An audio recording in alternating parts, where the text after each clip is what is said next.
Россияның борынгы шәһәре. Ул Себернең көнчыгышында Ангара елгасы ярында урнашкан. Шәһәргә 1661 елда нигез салынган. Исеме Ангара елгасы кушылдыгы булган Иркут елгасына бәйле. Иркутск белән Мәскәү арасы 5200 километрдан артык.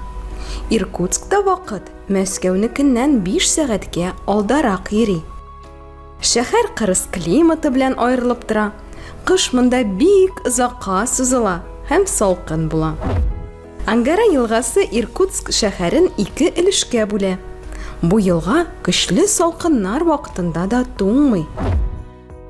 Киров мәйданы шәһәрнең иң үзенчәлекле урыннарының берсе. Элек монда сәүдә ярминкәләре үткән.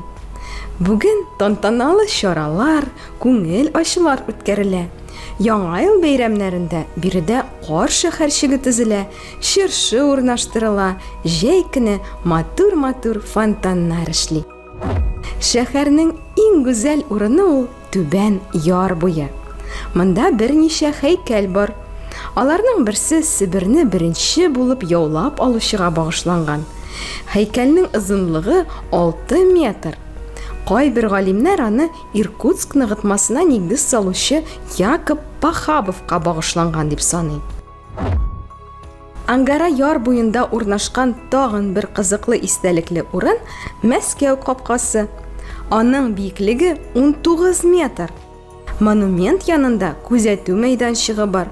Аннан Себер Ангарасының матурлыгына сокланып була.